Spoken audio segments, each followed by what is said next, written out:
da não aprovação da lei, vocês têm a responsabilidade profissional e a responsabilidade civil. O que é isso?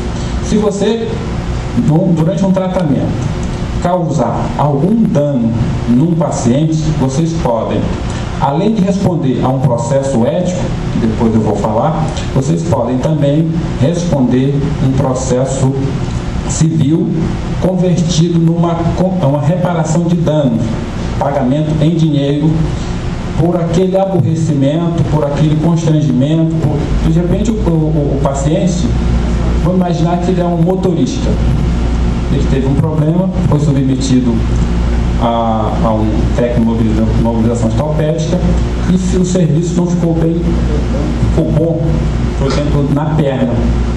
E, portanto, ele ficou impedido de voltar a exercer a profissão dele durante um certo tempo. Ora, ele pode processar o técnico de mobilização ortopédica pedindo uma reparação de danos em dinheiro pelo tempo que ele ficou parado por culpa daquele serviço que foi mal feito. Isso se chama responsabilidade civil e lucro cessante. Porque se ele é motorista e ele trabalha ganhando a vida dele, exercendo aquela função, e ele ficou imobilizado, impossibilitado em razão daquele erro que um profissional mal orientado, que não fez o curso do Sinditil, fez a pala engessada. Como é que funciona a questão ética da profissão? Com a aprovação do projeto de lei na Câmara ou no Senado, ele vai à sanção presidencial. A partir desse momento, é reconhecida legalmente a profissão de técnico em mobilização ortopédica. Para vocês terem uma ideia, semana passada, vocês terem uma ideia como é difícil o reconhecimento de uma profissão. Eu estou falando isso não é para desanimar vocês não, é só para vocês terem consciência do trabalho que dá. Semana passada foi aprovado um projeto do reconhecimento da profissão de comerciário. Não existe a profissão de comerciário legalizada no Brasil. O projeto está tramitando e vocês, nós imaginamos que a quantidade de comerciário que tem em São Paulo é um dos maiores sindicatos. Existem sindicatos, mas a lei reconhecendo a profissão não existe. Então, como é que funciona? Aprovando a lei, vai ter que ser criado o Conselho Federal dos Técnicos em Imobilização Ortopédica, que é um órgão, é uma autarquia. A autarquia é um órgão que representa o governo federal, que vai fiscalizar. Qual é a função principal do Conselho Federal? É fiscalizar o exercício da profissão, ver se o presidente Henrique está trabalhando direitinho, se ele não vai contratar lá na clínica dele nenhum técnico de imobilização ortopédica que não tenha sido formado por uma escola técnica ou por um curso reconhecido pelo MEC ou por alguma instituição estadual, verificar se ele está cumprindo com a sua obrigação e, além disso, cobrar dele uma anuidade, que é para manter todo o sistema. Além do Conselho Federal, em cada estado, inclusive lá em São Paulo, no Rio de Janeiro, no Ceará, no Maranhão, cada estado, assim como existe com a OAB, o Conselho Regional, os conselhos de medicina, de enfermagem, todas as profissões, aliás, a maioria das profissões regulamentadas, elas existem no Conselho Federal e em cada estado um Conselho Regional. Qual é a função do Conselho Regional? É praticamente a mesma.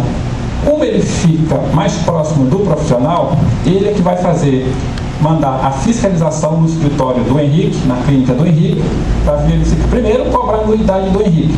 Se ele não cobrar, se ele não pagar a anuidade, ele vai responder a uma ação, uma execução fiscal perante a Justiça Federal para pagar a anuidade.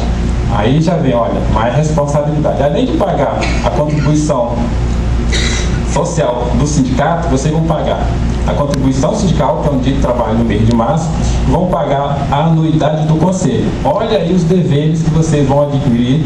Hoje ninguém praticamente paga nada. Paga no máximo a contribuição social do sindicato, né, Henrique? No máximo isso.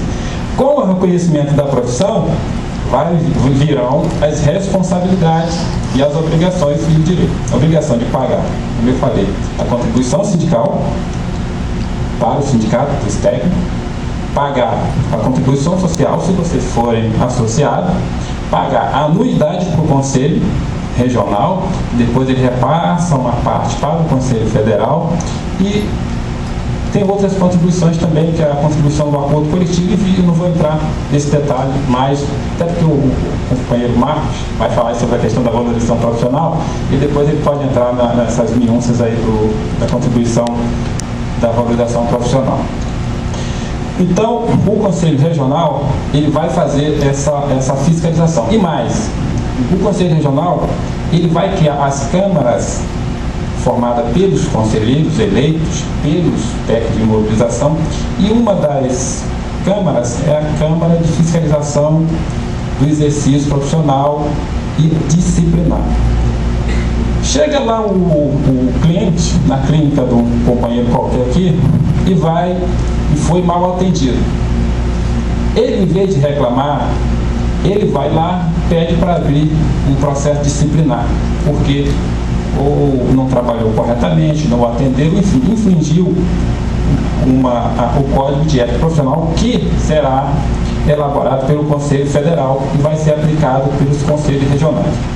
Vai ser aberto um processo ético disciplinar, que pode ter uma multa, ter uma advertência verbal ou por escrita lá nos seus apontamentos, pode ter uma suspensão de 30 dias, pode ser uma expulsão. Vejam só a gravidade e a responsabilidade que é para exercer a profissão. Então, o professor André, que me antecedeu, ele falou, no último tópico da exibição dele. É muito importante vocês terem a responsabilidade. Mas o que é ética? Olha, ética é fazer o que é certo. Todo mundo sabe. Quando alguém faz alguma coisa errada, ele sabe internamente que está fazendo uma coisa errada. Então, o que é agir eticamente? É simples, é agir de forma correta, respeitar o paciente, explicar ao paciente o tratamento, não agir de acordo com o senso comum. Agir, respeitar e agir dentro da lei. Ética é isso. Uma professora me falou uma vez, olha, a ética é tão inerente ao ser humano que ela achava um absurdo existir código de ética para punir alguém que não cumpra com o seu dever. Ela achava que não havia